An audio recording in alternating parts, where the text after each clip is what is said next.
All right, guys, what's going on? How are we doing? It is no secret that on this channel, I tend to thrive off of EDC focused content. Usually I try to make one video focused specifically on EDC, on that general topic per year, but I feel like enough has changed in my carry rotation, in what I carry, where I carry it on my body. Not that we'll be diving into my body too much, but enough has changed to warrant another one a little bit sooner as we're turning the corner here on the year 2024. In this video, we'll try and explore the impossible balance between practicality, being prepared for literally every scenario that you could be faced with in your daily life, versus limiting and minimizing the amount of items you carry just for convenience sake. Since this is primarily a gun channel, we will start with the gun, but before we do, I would love to thank some sponsors of the channel. DK Mag, Zero Gun Store. If you're a Minnesota guy, head in there, tell them that I sent you, and they'll give you a nice discount on pretty much almost everything in the store. Even if you're not from Minnesota, go check them out. They've been great supporters of the channel. This year, we have seen lots of high-profile data breaches. Companies like Dell cumulatively had almost 600 million customer records with sensitive information leaked online. Semi-recently, the National Public Data had over 2.9 billion customer records, including social security numbers leaked. And packaged within there are things like name, phone numbers, addresses, dates of birth, stuff like that. All of that information released online for free. Scary stuff is happening. I don't want to fear-monger here, but this might be a good wake-up call to start taking your online security a little bit more seriously. Thankfully, I feel secure because I use Aura, the sponsor for today's video. Aura monitors your personal data across billions of data points on the internet, including social security number, and they protect you from scary places such as the dark web. They also make sure you get up to $5 million in identity theft insurance in case the worst happens. Plus, Aura has a handful of other helpful tools that I take advantage of. They give you real-time data alerts, a VPN for secure browsing, data broker opt-out requests, password manager to manage your password, and more. I'm not leaving myself or my family vulnerable. And if you don't want to either, you can go to aura.com/KoreanMarksman. There you can get 2 weeks for free. That should be plenty of time for you to try it out, see where your data lies, and see if Aura is a good fit for you. Their link is in the description down below. Thank you, Aura, for sponsoring this video. All right, so I carry a gun on me. Probably no surprise, but sometimes viewers do come here, people new to the channel come here, and they're like, "What? Why do you carry so much stuff?" That's crazy, because I think they're looking for EDC content in a more practical, like, tech bag and my travel kit, but not necessarily like prepared citizen oriented. So newsflash, I carry a gun. This is to protect myself, but also, and more importantly, my family, my loved ones, whenever I go out and about. Not going to do a huge deep dive. If you guys want to see more specific info on any of these items, let me know in the comment section below, but this is going to be mostly a 30,000 foot view of what I carry on me, kind of why, what it is, and the overall philosophy of the stuff. With this gun, this is my SIG P365X Macro. It's modified relatively heavily. There's a short story I'll tell you guys about it as I work through the build really briefly. It's got a Wilson Combat Aftermarket X Macro grip module. I carry 17 round magazines. I only carry one mag, which we will get to eventually. I have an Armory Craft trigger shoe. I wouldn't really recommend upgrading the trigger shoe, especially to Armory Craft, because it does nothing for performance and only slightly something for aesthetics. Carry a compensator on it. This is the Harrington Arms compensator. I have a black True Precision threaded barrel so that I can run the compensator on the end of the barrel. That helps to reduce recoil. I have a lightened 15-pound recoil spring in here that helps to soften the recoil impulse as well as slow down the gun, so that I don't get stovepipes, because that is an issue that I have had with malfunctions. On the top, as for the optic, I'm running the Go Wutar A17 red dot sight, or green dot sight actually. Besides the name of the company, I mean, it sounds a little bit whack. I was surprised with the quality of the optic. It's great. They sent it out to me for free, so I did not purchase it. Everything else on this build I did purchase, and I will disclose to you guys what products throughout this video I have purchased or not. No money has changed hands, and I do not get to review this video before I upload it. Nothing crazy, nothing too innovative here, but it's a great optic. The Zero has held up. The glass clarity is okay. There is some distortion, but it's not distracting. The dot brightness is great. Battery life, we will have yet to see if it performs as well as advertised. And yeah, and I'll just continue to run it and let you know if anything changes with the quality or reliability side. Running the stock slide, I used to have this is a stock 365 slide. I used to carry it with a Live Free Armory 365 Elite slide. I've had that one for years and it worked okay until one day it stopped working. We were shooting, and I think we were shooting plus P hollow points. It shouldn't have mattered, but the slide itself cracked. It got a hairline fracture. I would call it probably more than a hairline fracture. And it stopped, the gun stopped right here, like halfway through the cycle, and you wouldn't be able to push it back or get it out of there, and you couldn't fire it anymore. So the slide, it catastrophically failed. That was scary enough for me to go back to the stock slide. So that's where we're at. This gun's got 17 round magazines in it, and the gun is clear and safe for all of you internet range safety officers. I do carry 17+1 with 147 grain Federal HSTs. And yeah, that's the gun that I usually carry most days. As far as holsters go, nothing crazy or very nice. Right now I'm running the FDO holster for the X Macro. I had to take a grinder and shave down this claw here because my knuckle would bump into it when I was trying to go for the gun. So I just took some material off there to give my hands a little more room. And then when I feel like doing 3 o'clock, not doing appendix, I'll carry it in this Alien Gear holster for the 365. I opened the mouth up so that I could fit the extra length of the comp in there. And it kind of sticks out like that, as you see. This was actually the first holster that I ever bought. I was 21 years old, so it's actually pretty comfortable when you're carrying 3 o'clock. When I'm going somewhere and I feel like carrying a gun that is just a little bit more capable, a gun that I know that I can shoot better. It actually carries fewer rounds, ironically, but a gun that I can shoot better and more accurately and quicker. I reach for my Glock 19C. I'm not going to go as deep into this gun as I did before, but here we got the 19C. We have ports on top. I have the 15-pound recoil spring in there. I have an optic cut done by Battle Works. They did a great job. For the RMR, I have a CV Life optic up here. Wolf Covert for the RMR cut. Red dot, takes a big battery, it's nice. I run the TLR7 HLX. This is a fantastic light, especially for the size. I have the Glock performance trigger, and for me, that's the secret sauce right there. In combination with the ports and the recoil spring that reduces the felt recoil, the Glock performance trigger is a huge upgrade from stock, especially for the price. I have some stippling done. I did a grip reduction to reduce the hump on the back of the gun. Did a single undercut here, so my knuckle can ride up higher. I did some stippling and texture there. Made some kind of gas pedal-esque cuts and stippled texture on either side of the gun here for the finger to really lock in and grip in. And then have the Pterodactyl carry magwell. This gun is supposed to be reminiscent of the Terminal List Amazon Prime series Glock 19 that he carries. I carry 15 round magazines with the 147 grain Federal HSTs, and I have the Terran Tactical +0 base plate. Okay, that's all the modifications there. What I do carry it in and what I do use for all my appendix rigs is I think this is from Vetter holsters, Vetter Tactical. It's just a little foam wedge with Velcro on the back, and then I just Velcro it onto the back of my holster. That tucks the gun up into my body and effectively reduces some of the printing and people's ability to see that I have a gun on me. Another cheap holster from FDO. This is for the Glock 19s, Streamlight TLR7.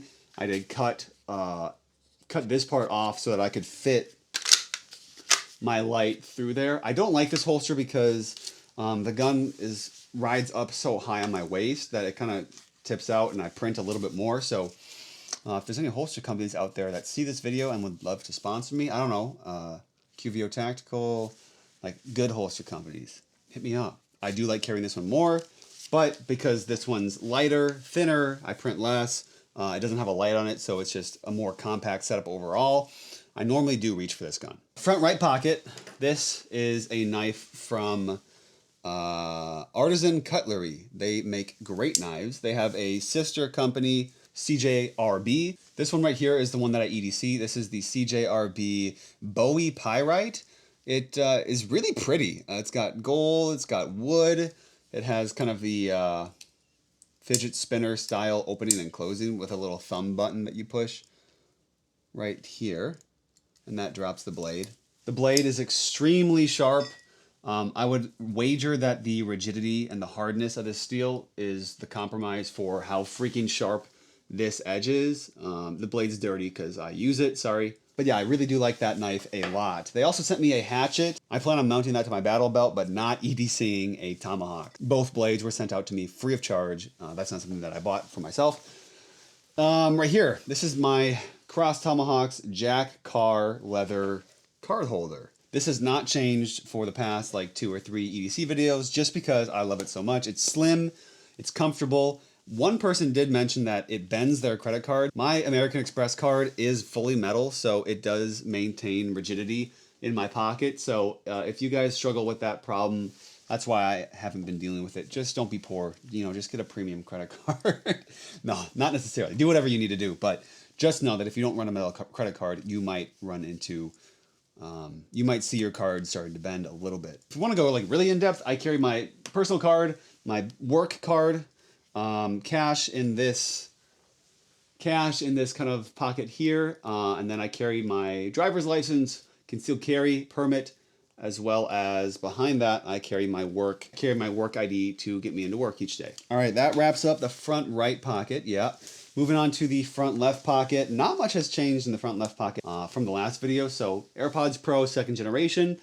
Great because I can listen to music, listen to podcasts. I love the noise cancellation and the transparency mode, but also I like the adaptive noise cancellation where it will listen and anything over, I think it's 80 decibels, that threshold, it'll automatically reduce those sounds with the active noise cancellation.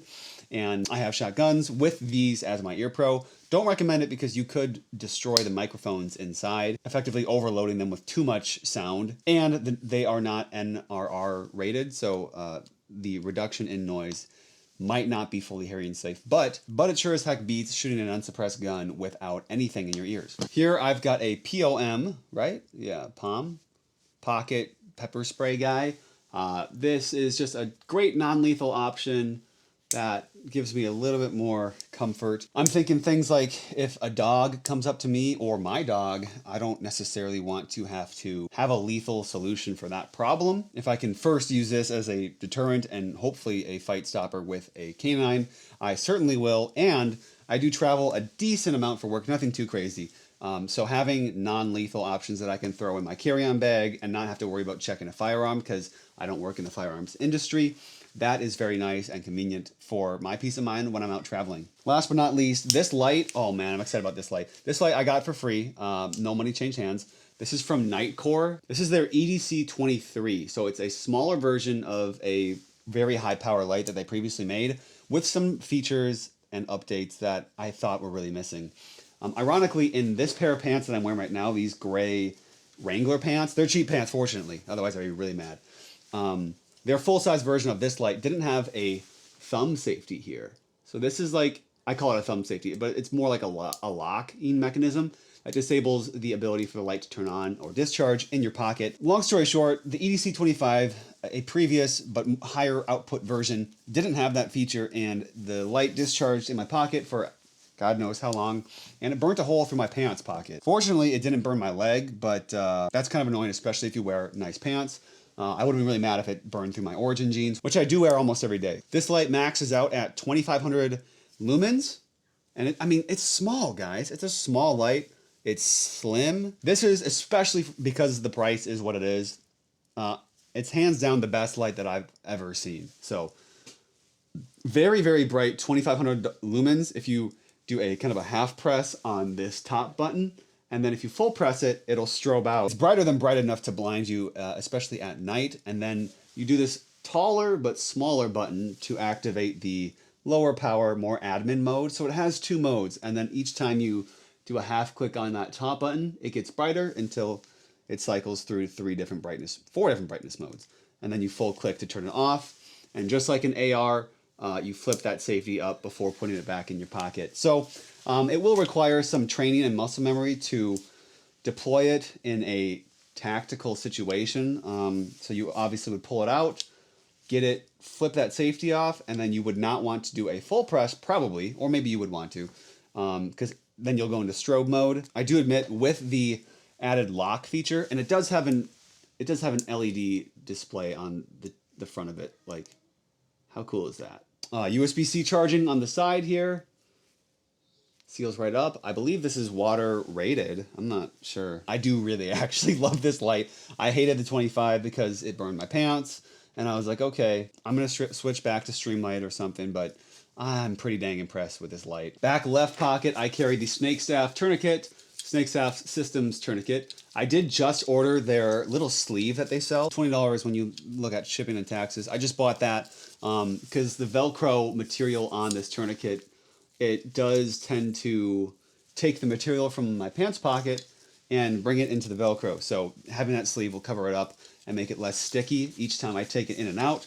But as well, it will keep this cleaner and make sure that when I, if, not when, if I do have to ever use this and deploy it, that the material, the Velcro, won't be gunked up with lint and cotton and fluff from inside of my pockets, so it'll be able to stick onto itself a bit better. Also, I mean, I do carry a phone. This is the iPhone 14 Pro Max with a UAG tactical looking phone case. Yeah, that's it. Nothing too crazy with the phone. The reason why I have the 14 Pro Max is because I like to go camping. I just picked up fishing and I'm just about to pick up hunting this weekend. And so going places where I don't have cell service, the 14 Pro and higher do allow you to tap into satellite messaging in case you're off grid and don't have access to cell towers. So it's a nice added safety feature that I like. On my head, I often wear Gator's Delta. These are some very nice sunglasses. Not the cheapest sunglasses, but high quality. Just don't leave them in your car either in the winter or the summer because they get very cold and they get very hot if you leave them in the car. Okay, last but not least, before we dive into like my on-person bags, this belt. This is the, sorry guys, I'm flashing you here. This is the Hunter Constantine EDC belt. He did send this out to me for free a while back, a few months back. But I wanted to give it a good shakedown and really put it through its paces on a day-to-day basis because it's marketed as an EDC belt for gun guys. So you have this stiff section up here with two clips. Don't worry, it's more adjustable than you would think because it only has like two slots. This thicker portion is for where the holster clips will ride, whether that be appendix or 3 or 4 o'clock. I do use this belt for both carrying positions. And then it has this stretchy part. Elastic? Yeah, right. It has a stretchy part with an adjustment buckle towards the clip end, so you can quickly on the fly change how tight or loose it is just by pulling that. This was specifically designed for active people, especially for people like me. I have a back condition. You probably don't care about this, but it's called spondylolisthesis. My lowest vertebrae is permanently, it got fractured and it got permanently moved out of place. So I will never not have back pain for the rest of my life. So this belt has been magical. Normally I would have to carry belts with a guitar strap, like a shoulder strap, on the back portion because the weight of a gun would just pull and the weight of my pants. It would be really uncomfortable for my back. But with this belt, I don't have to use that. If I do use that strap, it's even more comfortable, but sometimes it's a pain to like weave this clip through that strap every time I want to use it. So normally I just run the belt itself and it makes carrying bigger, heavier guns feel a lot less uncomfortable for me. I can sit for longer term, like in a car, wearing the gun. I can do more active things with the gun before my back starts to fatigue and pain starts to kick in. So it's been fantastic and life-changing for me. If you have back pain, I would definitely say go with this belt. Even if you don't, I think it's a great belt to check out and one that's high quality. My only gripe is when you look at the elastic, you can kind of see some stretches there and some like furling of the material. I assume it's just from use and constant stretching, but I will keep an eye on how it holds up over time. Okay, that about wraps up like my pocket dump. Sometimes I don't always dress like this. Sometimes I go between either looking like this or looking, you could say maybe a little fruity. I don't know. I like to dress up sometimes for work, for date night, you know, all that kind of stuff. So when I do, don't laugh. You can laugh. I usually put all this stuff inside of this Michael Kors, they call it a flight bag. Ironically, there's a little pocket facing my body right here that I do tend to slip the gun into. So this just drops in this back pocket here and contains pretty nicely, allows me decent access to deploy it if I need to, which for a non-tactical bag, this might be as good as it gets. And then the rest, I carry gum and chapstick as an addition to my on-body carry. And then I do like to carry this Live the Creed Pocket EDC Trauma Kit. Inside it has a rat's tourniquet, some boo-boo items, and then some quick clot here. And then it just folds up into this nice little pack. And sometimes I carry this boo-boo kit. It has NSAIDs, all the different like consumable pills that you would need to treat minor annoyances, Band-Aids, stuff like that, burn creams and other creams, I think, in there. Definitely a convenience item, and this is the first thing to go if I start feeling like this bag is getting too heavy and too like bulky. So when I'm not dressing up and I'm looking kind of like this, but I don't want to have everything in my pockets. What I'll do is I'll use this Everall stock Bando bag, XL. I think it's a Bando bag. And yeah, I just throw the gun in this back pocket here, like so, zip that up, and then I throw everything else that I showed you guys in this pocket and then this pocket as well. Usually I put my wallet, chapstick, AirPods up in the front pocket, and then everything else kind of gets dumped into this pocket. Sometimes I do carry a multi-tool in that bag as well. But yeah, that is my EDC dump. It does change based on where I'm going, what I'm doing, who I'm going with. If it's just myself, I'll tend to download what I have on me. But if it's like with my wife, with my daughter, with friends and people that I'm like, okay, people are worth dying for, and also worth, you know, having a more capable setup for, then I will carry accordingly with that consideration in mind. You guys do what you want to do. If this is too much for you, which many of you have expressed that it is, that's totally fine. Let me know what you guys carry on a daily basis down in the comment section below, because I am always very interested to hear about others' EDC and sometimes even take those considerations into mind, because commenters recommended I take the Hunter Constantine belt, give it a try, and I did, and I freaking love it. So I am listening to you guys, but thanks for watching. Stay safe out there, and God bless.